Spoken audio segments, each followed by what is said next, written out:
Hello to all my people, and if you're watching live, checking us out on YouTube, or listening on your favorite podcast provider, you are most definitely my people. Welcome to another episode of Botched, Bots, and Chair Shots. We have high hopes of delivering quality wrestling content, but if not, we'll sprinkle in some drywall or Monster Energy drinks, so we still get over. I'm your host, a chef by trade and a mark by choice. I am the Will Gray, and I'm glad to be here on this journey, and tonight that journey is Tag Team Turmoil. Remember, here at Botched, Bots, and Chair Shots, we call it in the ring from all the angles. I can see it on your face. Why drywall and Monster Energy? Well, tonight, I have a double dose of Kyle. Well, currently, I have one Kyle and one Kyle MIA. But I'll go ahead and start with the one. Joining us tonight, he is the lead host of the Apron Bump Podcast. He is the hardest part of the ring. Last name Kyle, first name Pretty. It's Pretty Kyle. Thanks for making it on and chatting about some wrestling, man. How are you?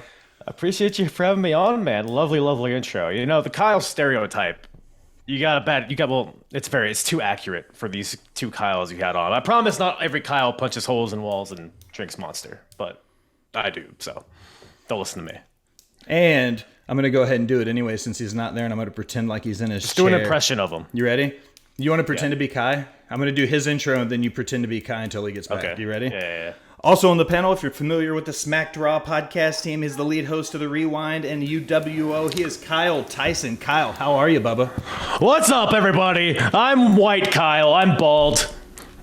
That's a very dramatic intro, man. I'm so glad to have you back on Botched, Bots, and Chair Shots, Kyle. Hopefully that didn't make anybody's eardrums bleed. I'm just going to sit here and keep rolling with it. Man, I'm super pumped to have you on. I was able to do a show with you earlier. This is your first time coming on this show, man. So the first thing I always do is he's done this before, so I'll cue him in before we get rolling with the main part of the conversation. But the first thing I do is I have to ask, because I ask all my guests, Kyle, what has you pissed off for greatness in professional wrestling? Oh, man. Pissed off for greatness. That is a... What does that mean? I'm here. There he is. Oh, there he is. Kyle, what has you pissed off for greatness? Ladies and gentlemen, Mr. Ky Tyson, lead host of the Smacked Raw Podcast Network. Hey, totally on time, yeah. You missed it. What's We up, were everybody? pretending to be you. I was like, look, Kyle, I'm going to do his intro anyways. You pretend to be him when I finish. And we went through this whole thing. You missed it. Yeah, I had you covered. It was Great job, man. There's no Don't need. listen to We're the not going replay. to have to edit anything. That's all going live. Yeah, dude, keep it in. Keep it in. That's what I say. Well, Kyle, I appreciate you coming back on, man. How are you tonight? Great, man. Just wrapped up my vacation. I spent the time at Myrtle Beach. We had a hotel right on the beach. Kind of redundant because I spent most of my time in like the hot tub and the pools. Very little time actually spent physically on the beach. But it was good, man. It was good. I'm back. You guys are the first show I've done since I got back from vacation. I'm happy to be here. Yeah, you got a little color.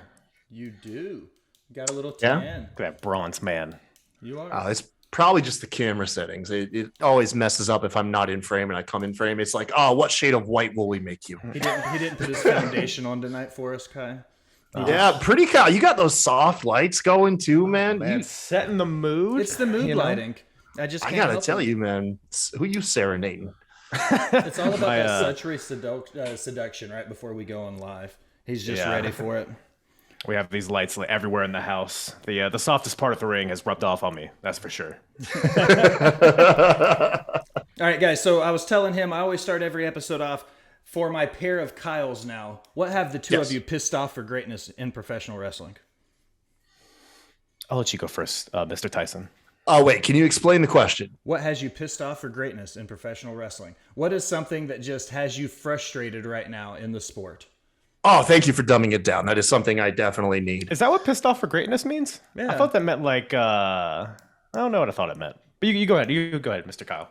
See, this is the thing when you're not good at your job. Nobody knows what's going on until they get here. I mean, to be fair, I'm not too frustrated. If I was going to gripe about anything, I will say that as big of an AEW shill that I am, and everyone knows me to be, even my patience is wearing thin with their women's division.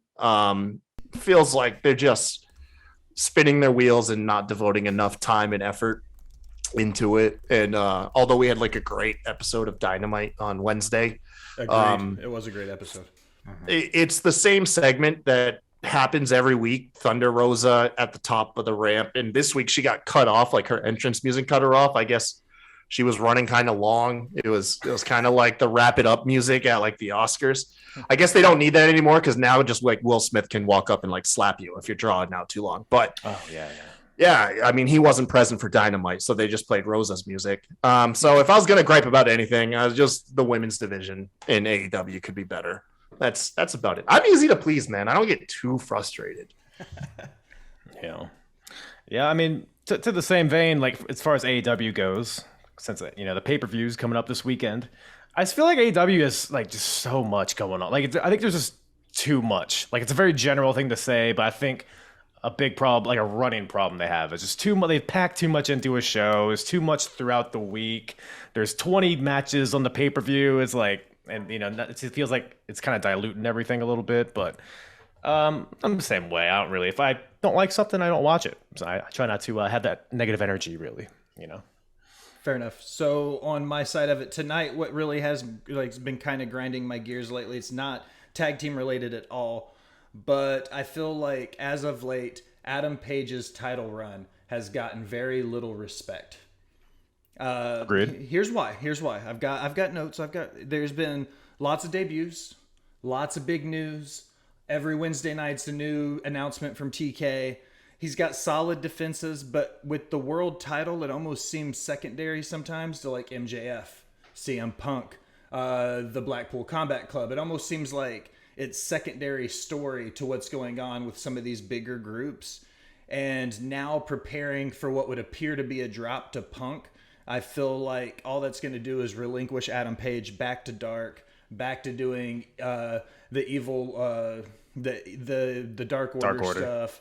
Like, I feel like it's just kind of go back. So I kind of feel angry for Adam Page. Like, I feel like waiting 2 years for him to get the belt, and then the way his title reign has been going, I feel like he's been cheapened as a champion because of his booking inside of AEW. So that's the hill I'm going with tonight. See, I disagree, though, and we don't have to go too deep into it. But the way I've perceived his story has been, now, granted, his place on the card and the emphasis placed on him. You're right.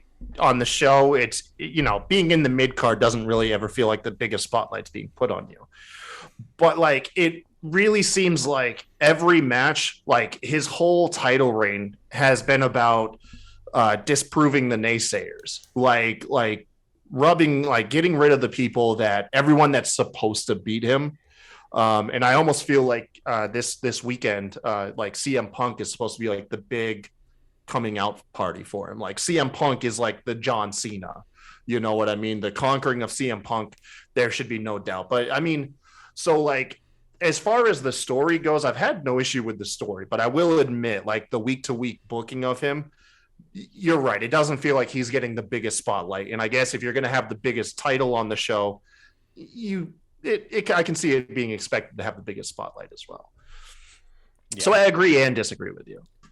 Yeah, I would agree with that, Kyle. And I think it's a story that they've kind of fallen into.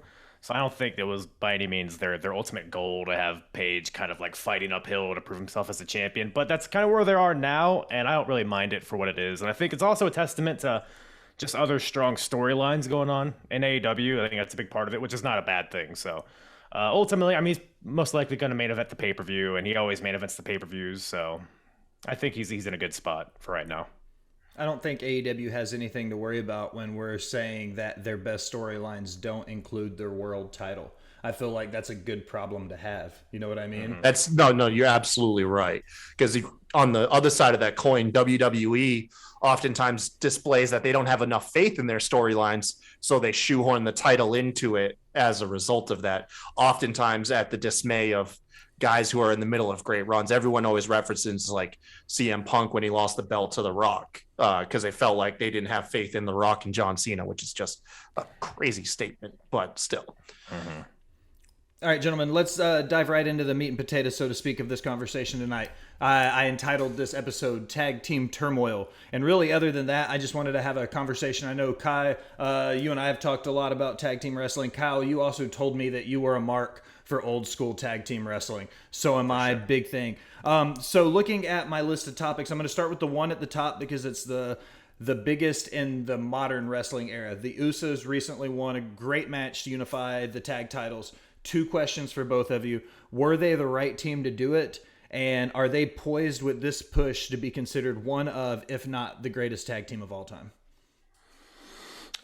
In terms of them being the best tag team of all time, I feel like they're a great tag team. I feel like they haven't had like when you think of the Usos and being a great tag team, you think of their matches with the New Day. And I don't think there's much beyond that. Not that I don't think that they're not capable of having great matches with other teams or great storylines. But it's kind of, with WWE, there's just only so much rope that they get with the tag team division. So hopefully, my answer is hopefully they're on their way to being one of the best tag teams ever. And I think it's definitely a good choice because they're one of the most long-standing teams in WWE right now. And with the bloodline and all that, it makes sense. So, yeah, I pretty much am just going to mirror everything Kyle said here is that I think there was by a landslide, they were the best team to unify the titles, given the current story with Roman and everything. Calling them like the greatest tag team ever at this point is, whenever you're like in pro wrestling, calling anybody the greatest anything ever is such like a funny title to try and give to somebody. But I will say, I mean, Usos have always been, in my opinion, like top 5, top 10 tag teams on the world at any given time. Like, you know what I mean? If you just let them go and do their thing, their potential is essentially limitless. Like they are fantastic. Throwing my 2 cents in, I completely agree with both of you. I think the Usos, I don't want to say they're the right choice in the sense that they're their only choice right now. With Roman's the bloodline thing, that was the only option they really had. If they chose to break up the bloodline now, I feel like that would downplay the last couple of years of the buildup. So it makes sense to put the belts on them at this time. I don't have any problems with it. They are one of the greatest tag teams of all time. I still think they have some climbing to do to get to that upper echelon when you start looking at the Steiners and Legions of Doom and New Day and like those really good long-standing tag teams. I think they've got some growing to do there. They're close though. I mean, they've been active for 8 years in WWE. They're 7-time, 8-time tag team champions. I just read that they were talking about maybe getting a push to break the New Day's record. If they were to pick a tag team to do it, I guess a part 3 to this section would be, do you think the Usos would be a pick to break the New Day record for most tag team reigns? For most reigns, yeah. I mean, I can't think of any other team going today that would be a better fit, like Los Lothario. No, nobody's. I think the Usos definitely. And one more thing about the Usos, I think they're also very underrated on the mic as well. I think that kind of is maybe a point towards them being one of the best teams of all time, is because they can go in the ring. Of course, a lot of teams can, but not all teams can go on the mic. And I think the Usos are one of the best in that regard. Kyle, what do you think? As far as breaking the New Day record, yeah. I mean, yeah, like subjectively, you could definitely do it with them. I mean, they're surrounded by greatness, and they've been, they're one of the current timeless acts that we have. Personally speaking, I wouldn't want to see it done. I feel like the New Day are such a special part of the current pro wrestling scene that I feel like the New Day should have something like that to their name. But I mean, who am I to say like who should or shouldn't have an accolade like that? So, I mean, like I said, yeah, I could see them doing it, and it would make total sense to me personally. I wouldn't want it to happen though, because I love that New Day holds that record right now. So asking objectively as a fan to the two of you individually, who are your picks for the greatest tag teams of all time? If you were going to put it in a 1-2 setting between the two of you, who would your top 1, 2, 3 be? I'll let you go first, Kyle. Man, okay, so I am not the person you want to have like rank all-time greatness, because my wrestling knowledge is so shallow. It really is like 1997 to current day. And even then, it's not like, it's primarily WWE. So my picks are always going to be personal, not from like a historian standpoint or someone who's even more well-versed. With that being said, I would base that off of what has piqued my interest in a tag team wrestling. And that would be the Hardy Boys, Edge and Christian, and controversially speaking, the Young Bucks. And I'll explain why the Young Bucks get looped in there and not say like the Dudley Boys or another Attitude Era tag team. So Hardy Boys, I thought were the coolest things ever. Like they were the first thing in pro wrestling that I thought was cool. Like I was like, okay, pro wrestling can be cool. And that was pretty much it. Edge and Christian, you don't really have to explain what made Edge and Christian great. I mean, in ring, their comedy, everything about them was just super entertaining. Everything they did turned to gold. And then not to mention their interactions with, they always were bumping shoulders and rubbing elbows with like the biggest names in pro wrestling, like Stone Cold and Undertaker and Kurt Angle and stuff, you know? So there's that. The reason why the Young Bucks all those years later get lumped into it was by the time the Young Bucks got big and started blowing up, a lot of people in my generation who were not big like 80s pro wrestling fans, a lot of people that came up watching the same thing I came up watching, primarily the Attitude and Ruthless Aggression stuff. A lot of our opinions had really started to sour. Like WWE started to really turn us off left and right. Their product really felt like every other week was displaying some huge thing, whereas like this is no longer intended for my generation. And then out came the Young Bucks, part of like Bullet Club, and they were on Hot Topic, and they showed that like, hey, pro wrestling can be cool and it can be fun. And so whether or not like you agree with their wrestling style and their selling, which I always hear is a huge critique of them, all that aside, they are responsible for regaining a lot of interest back into modern pro wrestling. And that's why I appreciated them, because my interest was waning, like heavily waning. And then all of a sudden I discovered like Being the Elite. A lot of people were talking about New Japan. Right around that time, you had Kenny Omega having his bangers with Okada at Wrestle Kingdom. And I was like, holy shit, what is going on in pro wrestling? And through Being the Elite and watching their interactions with all these other pro wrestlers, I discovered a whole plethora of wrestling that eventually became AEW that just reinvigorated my fandom. So once again, I'm not the right person to ask who are the top 3 greatest tag teams of all time. But if you ask me like who are my greatest top 3, as far as like that are personal to me, that would be my picks. Well, the best part about that is, Ky, I did ask you as a fan. Oh, there you go. And I get nervous when I hear greatest of all time, man. I get nervous. I was like, man, yeah. I am not the right person. But... I said objectively as a fan, who are your top 3? Yeah, those are mine. Yeah, you did great, Kyle. You did great. You're doing great, sweetie. I feel nervous, man. I feel nervous. Feel judged whenever we do like topics like this. All right, Kyle, you're up, sir. Yeah, similar viewpoints. I mean, the TLC2, Hardy's, Dudley's, ENC, that was what got me into wrestling. That's my favorite match of all time, not just tag team wrestling. Not saying it's the best match of all time, but that's just the match I go to is like, oh, wrestling can be more than, Undertaker disemboweling Stone Cold and stuff like that. So, which is around the time I got into wrestling. But as far as like best teams of all time, like it's such a hard question because the beautiful thing about tag team wrestling is that there's so many variables. There's so many ways to make each team different, each 2 teams fighting against each other different. So it's really hard to create like an objective viewpoint of it. But for me, in terms of just like longevity and quality and that longevity, one team that comes to mind is the Briscoes. I wouldn't put them number 1 just because they've been in Ring of Honor their entire career, which kudos to them, but they really haven't expanded on what they're capable of. Not to say that they're not able to, they just haven't gotten that opportunity, but they've been going so long. And I just recently actually watched their first Ring of Honor match teaming together, and it was a banger. So right out the gate, they were great.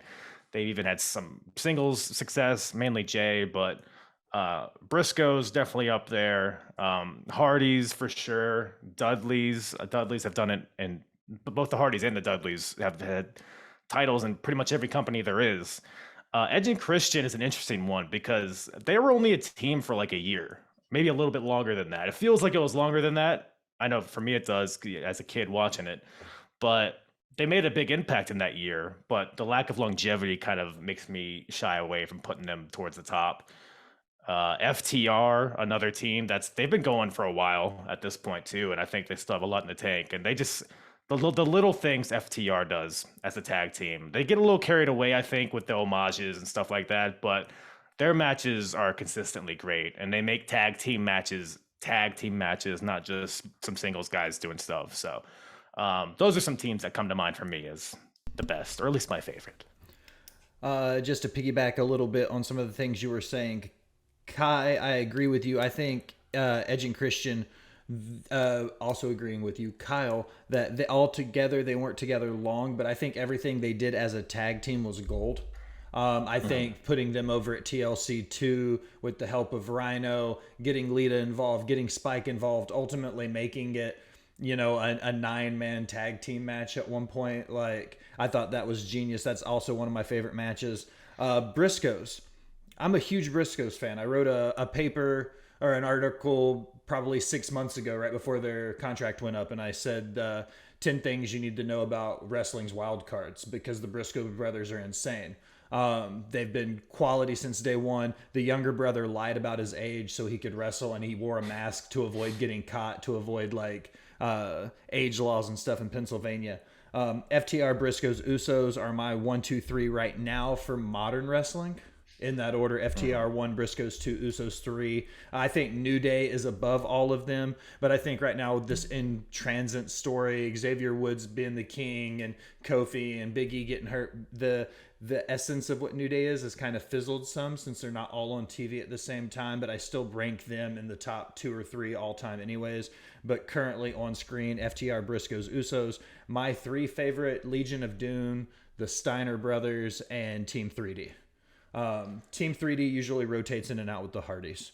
I like that you call them Team 3D. The TNA canon coming into play here. I like it. I usually try to find something that's a little bit more obscure.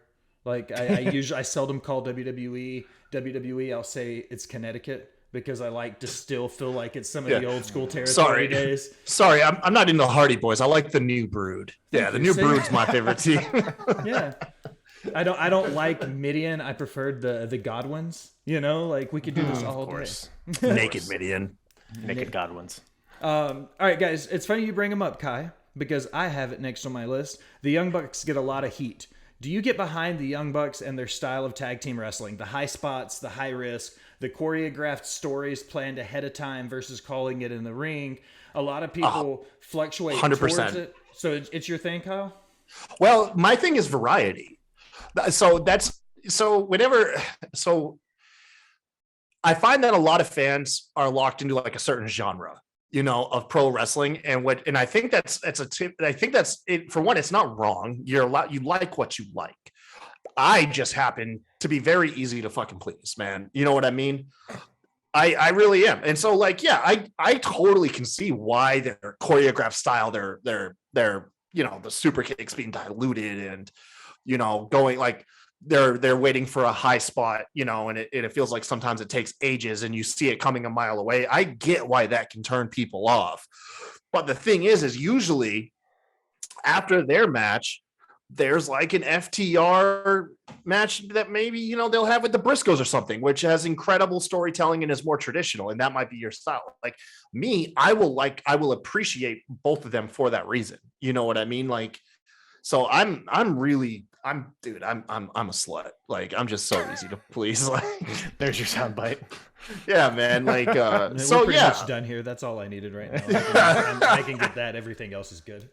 So, I mean, like I said, I can't really have a hot take on that kind of stuff, because I like to enjoy things. At the end of the day, that's why I watch professional wrestling. Is I want something to take the stress of the day away, man. I work repeatedly, for 50 weeks out of the year. I got 2 kids, a wife, a house to manage. I have all of these things in my life that are really stressful. You know what I mean? So when I turn on wrestling, the last thing I want to do is find myself stressing out about the thing that's supposed to be my stress relief, and so I allow myself to enjoy it. You know what I mean? Sometimes shit doesn't have a good build, and I could sit there and objectively say that, okay, that could have been better. But at the end of the day, like, when I feel like I'm at my best, like Kyle, I'm not hating on something over such little things I perceive as very minor, because right now pro wrestling is just blooming. It's there's so much of it everywhere, and at the end of the day, I use this word all the time, it's a variety show. You know what I mean? There's genres to it, like music. Is if this isn't your genre, cool, tune out and go tune into the genre that you like. I've always been that person that I can go from listening to like Hatebreed, and the very next song is Alanis Morissette. I appreciate so many different styles of things, and pro wrestling is no different. So yeah, like the Young Bucks style, 100% I'm into it. Yeah, I don't even think I think the Young Bucks are way overhated, because maybe earlier in their career they had that choreographed style, that flippy, no impact style. I think in the last like 5 or so years, I think they've kind of slowed down a little bit. I think they have listened to that criticism that they've been getting and have taken it into account. And I think whenever I watch a Young Bucks match, I'm not, of course, I mean, that's just the modern style in general, though. I think there's a ton of other people and a ton of other teams that represent that choreographed style more so than the Young Bucks, personally. And the Young Bucks, I mean, they're at the top of the tag team conversation all times for a reason. And it's because they know how to do it, man. I think that's why they get that flag, is because they have such a large fan base. So there's just more people criticizing them. You know what I mean? Yeah. I feel like you could attach that flag to anybody. I mean, the probably the person that I feel like is the most choreographed right now in AEW is Rey Fenix. And he's one of the most beloved wrestlers, I think, in the whole company. But I find him to be very choreographed. Him and Nick Jackson, not so much Matt Jackson, but him and Nick Jackson. Nick Jackson does a lot of the hand holding, running up to the ropes. You know what I mean? Mm-hmm. And so I mean, but yeah. But yeah, to your point, different genre. That's just lucha libre. Lucha libre is more about the spectacle, and the people don't care. People aren't expecting to see a fight. It's more of like, how impressive of moves can you connect to each other and all that. So wrestling should be a buffet. So that's how I always view it. I think that there are always a time and a place for high spots. I think in a match, if the story allows for those spots to be there, I think it's perfectly fine. One of my favorite matches of all time is Ricky the Dragon and Macho Man, and at Mania 3, and they had the whole thing planned from move 1 through the end. So I think that when done correctly, you can tell a great story with it being choreographed ahead of time. I don't think that prohibits you from being able to put on a good match if you pre-tell your story. I also feel that way about high risks. I think if you work those into the match and you have the opportunity to tell a story with high risks, it's great. However, one of my biggest beefs with the Young Bucks is something that I give modern tag team wrestlings across the board, and I give them a lot of shit for not following the rules. Do you guys feel like if the story necessitates the spot, breaking the rules is okay? Or do you think that being traditional and following the sport's rules should be the foundation for their match? Well, the issue is AEW hasn't established what the rules are. And they're not alone in this. They're not. Granted, they have such a larger emphasis on tag team wrestling that they're exposed more. But I mean, WWE is just as bad with what are the rules of your matches.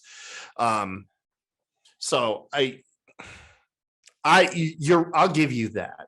If you were to establish there are rules in the tag match and they're being broken and the ref's not doing it, then why the hell is the ref there to begin with? I get that. The problem is AEW has not established their rules well enough. This is something that RN and I actually do gripe on. That's one of my critiques about the show is, and I wish on the spot I could think of a couple good examples, but it's like certain things that don't facilitate, like DQs. Like why does a man getting whipped with Cody's weight belt while he was in AEW? That doesn't facilitate a DQ, or tying someone's legs together. Like there's But in the same argument, why does, like, I think there was over in WWE at one point, someone can be tossed into like the ring steps. That's fine. But I think on another occasion, dude just got his head cracked off of the announce table and that got him DQ'd. It's a common faux pas in pro wrestling. It's weird because it feels like it is something that could be solved. You know what I mean? It does feel like it's a problem that could be resolved quite easily. It's just a matter of consistency. To your point, like you said, the announce table thing. I think it was Charlotte and Rhea Ripley, where it was a DQ because one of them took the top of the announce table and hit the other one with it. But putting somebody through the table is fine. Yeah. Or like if like somebody gets a pin and their opponent's foot's on the rope. Sometimes like, oh, the referee didn't see it. Their decision's final. Sometimes another referee will come out and be like, no, they had their foot on the rope. Sometimes they'll do like a video replay. It has to be like, because wrestling at its core is silly, but there needs to be some sort of structure, some sort of dimensions that we are watching with it. Because like if there's no rules, then anything could happen and nothing matters. So especially in tag team wrestling, like rules, no rules, as long as they're consistent, as long as there's a structure to it. That's really all I care about personally as a fan. On a side note, I really actually enjoy hearing JR get super annoyed and frustrated. Like, ref, get in there, ref. Like, just he cuts the persona right away. Like, the ref needs to get someone out of the ring. His podcaster voice starts taking over. I love it, man. I agree to a certain extent, and I'm gonna sound like the old man standing on my front porch waving. You already do. I know, every time I get on the air. That's pretty much who I've accepted who I am now, and I think really you guys only like me because I'm here. But whatever. You're the youngest old man I know. I'm the youngest old man ever. But when I look at it, and I agree that they need to facilitate some sort of stability with what they're doing on air as far as the rules of their tag team division. But the gist of it is, this isn't the first time we've seen tag team matches, guys.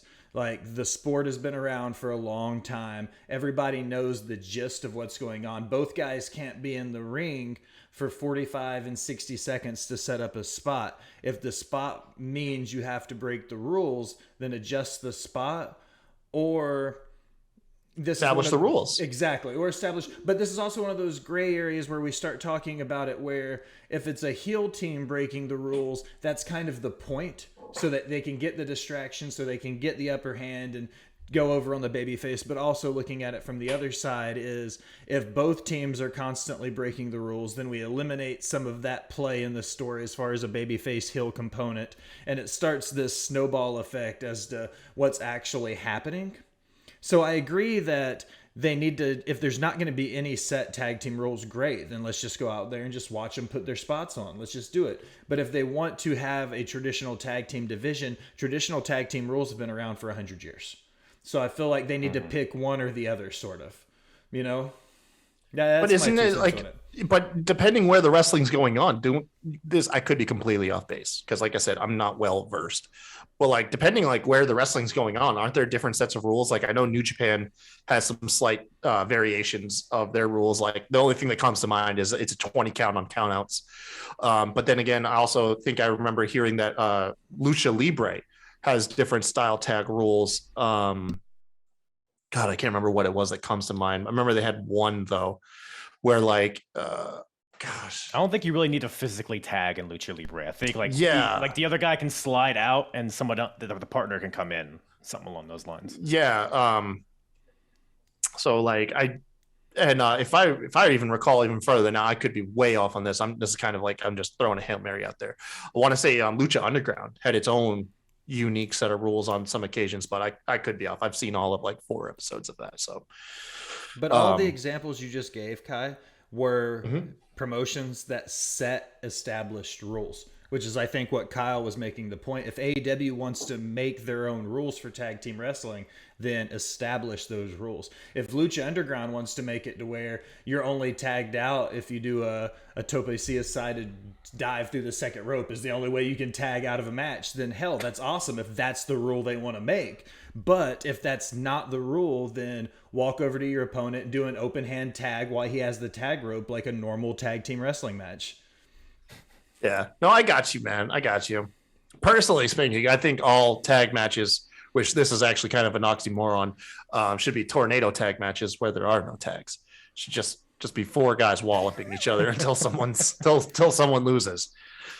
I don't disagree with that. that, honestly. That would be kind of cool to have all 4 men at the ring at once. And then it would, if you eliminated the need for a tag, then you could put all 4 men at the ring at once and you could do whatever the hell you wanted to anyways. Your spots, it wouldn't matter if all 4 guys were in there. All you just need 2 refs, one in the ring, one out of the ring. That's it, man.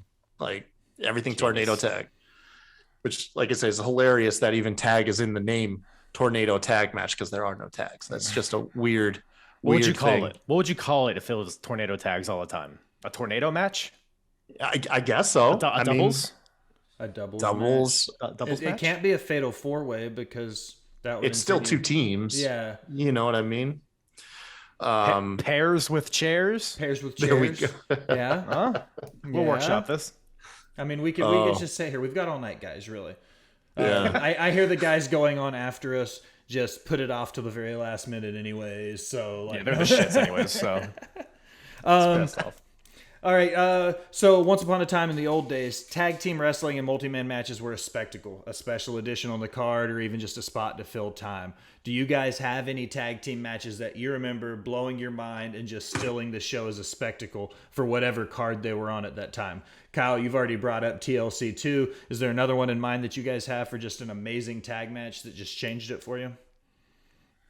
Mine, in recent memory, was FTR and DYI, whatever takeover it was. I don't remember which one it was, but the one where FTR were like holding each other's hands to prevent themselves from tapping out and stuff. Like I thought that was just amazing. It's harkens back to like the black and gold, like NXT, like greatness that of wrestling that took place. That was unfortunately not appreciated enough while we were experiencing it. God damn, we were spoiled. Yeah, when I was sitting here thinking of like what are my favorite tag team wrestling matches, and most of them came from Black and Gold NXT because they would just banger after banger, like every takeover, even like the TV show had a lot of great tag matches. Mm-hmm. Like but the Revival, man, yeah, Revival with DIY for sure. But my personal It's a favorite, DYI. yeah, what a silly goose. Yeah, I struggled with it too. Don't worry. But their match with American Alpha at Takeover Dallas. I actually just rewatched that earlier today. God, that is, you could put that up there as one of the best tag matches of all time. Just with how fluid everything was.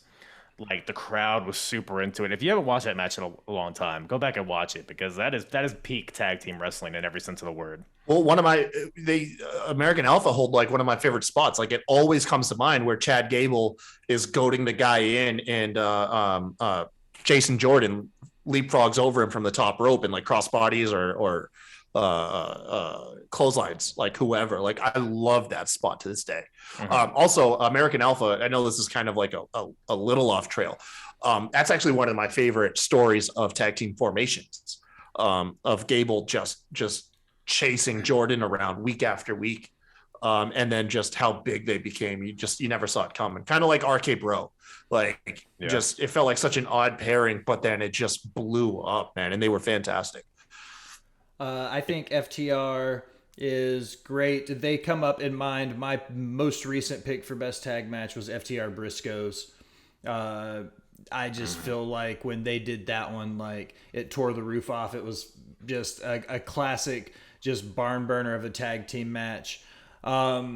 I think my favorite tag team match of all time, agreeing with you, Kyle, not my favorite match of all time, but my favorite tag team match is TLC 2, the follow-up at WrestleMania X7.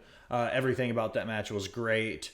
I think Briscoe's FTR knocking it out of the park. I think going all the way back to NXT Black and Gold, Ky, to harp on what you were saying, it speaks to the longevity of FTR's career, because if you go all the way back there, they were dominating then they went to AEW, they did it on the main roster in WWE, they've done it when they've worked in Ring of Honor and AAA. They've pretty much had success everywhere they've gone, but they're also in the news recently because FTR is going to be teaming with Ric Flair against a mystery set of opponents in Flair got it done, huh? It's the Rock and Roll Express, and Son the of a last bitch. and this is the last argument that I heard, and if it's true it'll be true, but if not, I'll see who they get. But the last I heard was it's going to be the Rock and Roll Express and Hulk Hogan versus FTR and Ric Flair. You know what? Dude. Just let them go at it. Hopefully they all just disintegrate in the ring and go away forever. Like, for the love of God. Wait, so the Rock, you're talking Ricky Morton? Yeah. And them. Gibson, Morton and Gibson, and Hulk Yeah, Hogan versus and Hulk FTR Hogan. and Ric Flair. Yeah. How do you even book that match? Because the moment FTR are in the ring, kayfabe wise, they should steamroll anybody in the Rock and Roll Express and Hulk Hogan. Or in your mind, does their stats carry over into their 70s? Where, you know what I mean? It's like age doesn't degrade your pro wrestling stats. Kyle, you were on my show where we watched Hulk Hogan win the Undisputed title. You should know more than anybody that Hulkamania never dies. And he ages like a fine wine. He only gets better, like you said, only gets better with age. The percentage of weight, gets better. So Compresses. He gets shorter through all that greatness. that means he could hit his leg drop quicker because he's closer to the ground. So, I'm just thinking of this logically, like a sports fan. So Kyle Allison in the chat says it's the day after SummerSlam in Nashville. You and Jess should plan to stay in Nashville and go to the show on Sunday with us too. I would, but we're actually driving home directly from SummerSlam. Y'all are leaving that night? Yeah, man. Oh, man. I don't even think we're getting a hotel. We had money for the hotel, but we kind of blew like all of our money on our vacation. I can represent that. right. It's the best part Yeah. about it being in my backyard is I'm a 40-minute drive from the stadium, so it's not going to be too bad for me. So the last segment before we get ready to sign off, gentlemen, I took a idea from one of my co-hosts in Marry, Fuck, Kill, but I'm going to call it Main Event, Mid-Car, Future Endeavor. Okay? God. Okay, obviously your main eventer is the person you're going to push for the title. The mid-card, you're relinquishing to the mid-card, and you wish them the best of luck on their future endeavors, okay? I've got each one of you 3 tag teams to go. Pretty Kyle, you're up first. Your 3 tag teams are The New Day, The New Age Outlaws, and The Bar. So when you say main event as a tag team or like singles? This is as a tag team. So which one of those 3, which ones would you put the belt on? Which one would you put in the mid-card? And which one would you fire? The Bar. I think the Bar has potential as a main event team. I feel like they were so mid-card during their actual run that I'm intrigued at the possibility of them being a main event team. So I would say Bar main event, New Day mid-card, because they could still be entertaining in the mid-card. And, fuck the New Age Outlaws, so.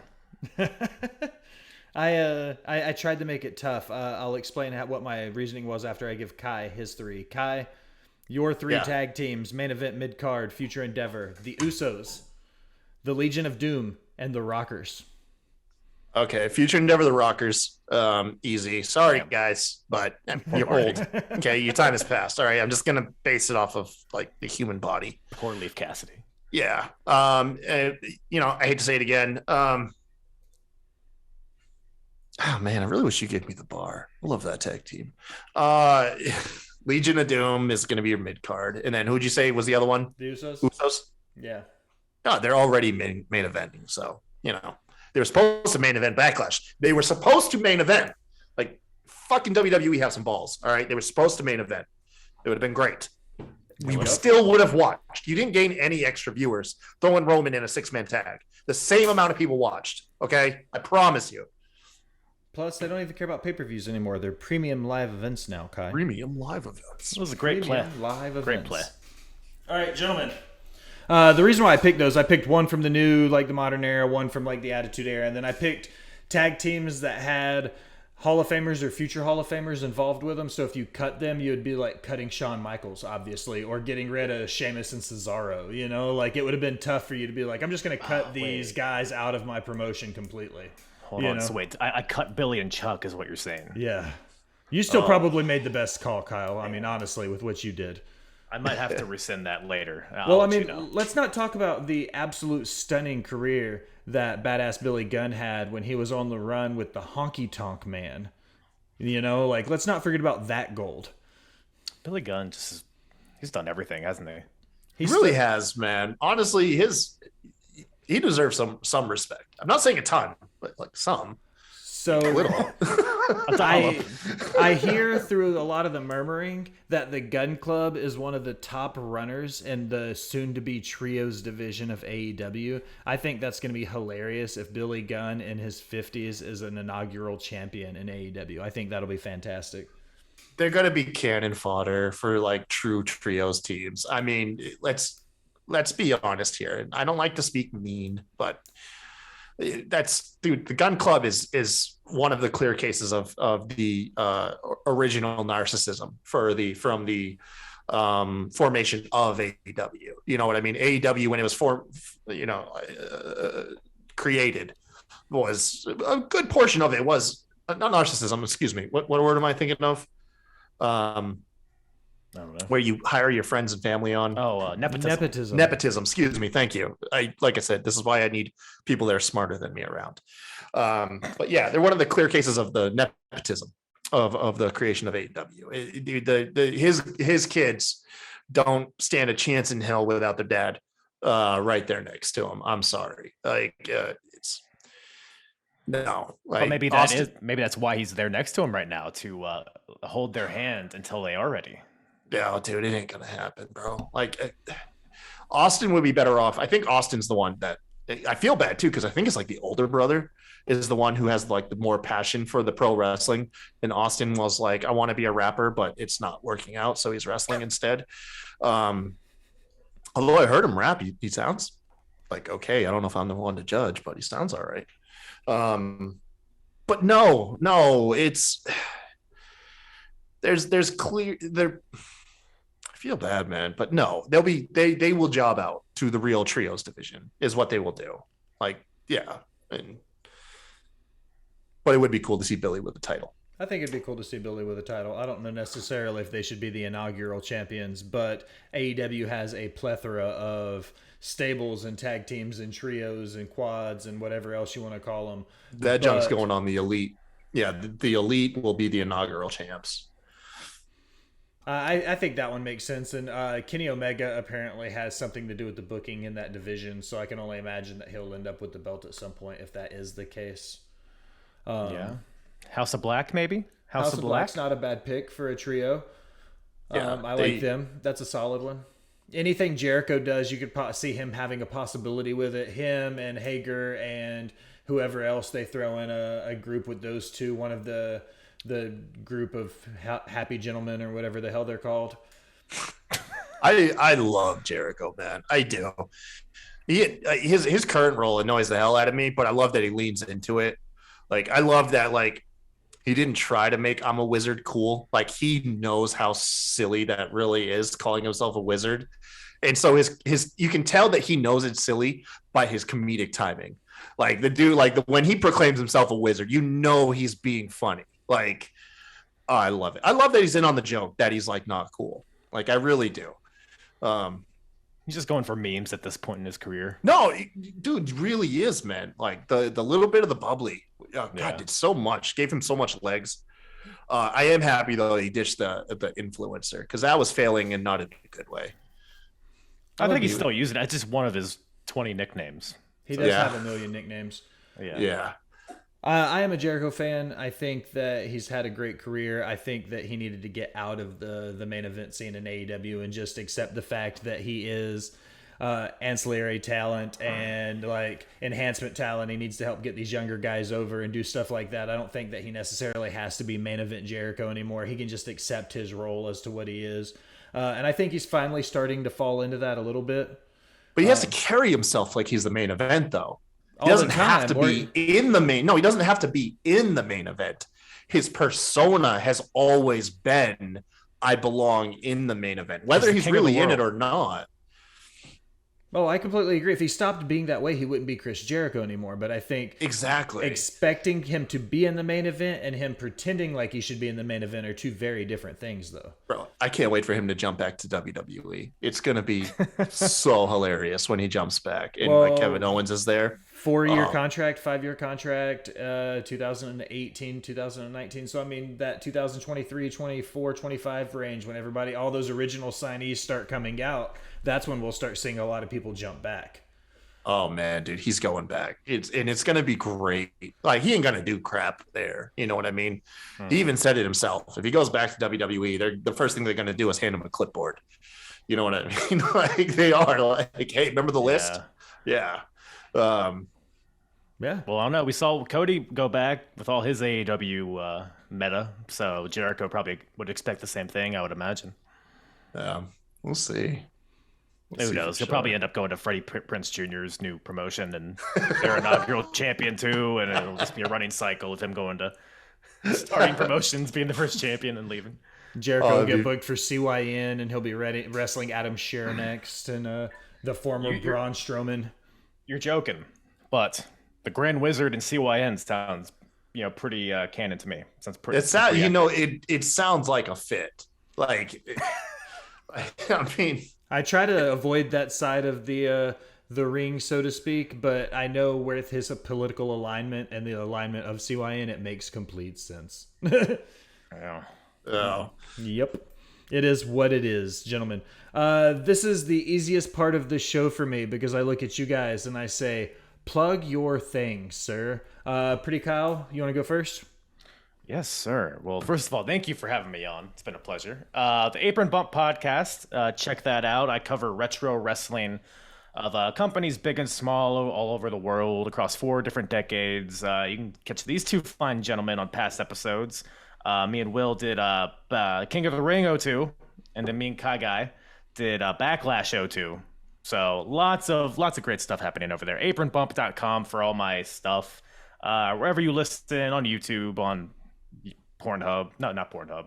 That's already taken. UJizz. And yeah. Diddle. Mr. Tyson. Hey, man. Yeah, dude. Catch me and RN on the Rewind every Sunday, 9 p.m. here on twitch.tv/SmackDraw. You can also tune in and find me just randomly playing different mobile games. Apparently that's my thing now. I'm streaming a bunch of mobile games like PUBG. I'll play with you, by the way. I was about to hit you up. We should play PUBG or Call of Duty Mobile at some time. Yeah, I'm down. I also been playing the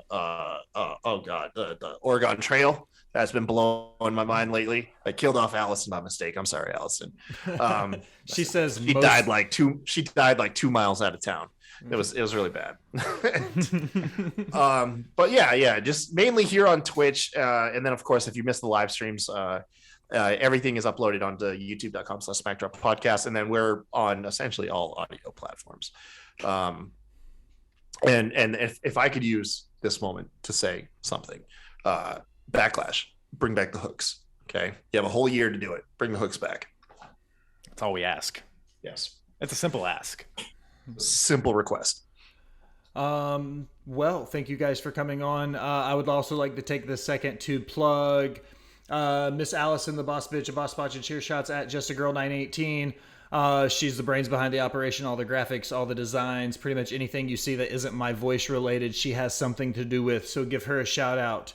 But now, as we close another episode of Botched Spots and Chair Shots, I want to take a minute and thank you for listening. To remind you to go anywhere you do anything on the internet, Facebook, Spotify, iHeartRadio, Twitter, Instagram. Literally, you have all the options. Like, follow, subscribe, unsubscribe, then subscribe again. Leave a comment telling us how great we are or how terrible we sound. Either way, it helps the algorithm. It helps us find new listeners. If you want to be one of those VIP people, head over to Patreon and support the cause at the Spacked Raw Podcast Network. You get some free swag and we get some special guests. It's a win-win. I am your host, a chef by trade and mark by choice. I am the Will Gray. Thanks for stopping by and listening, my people.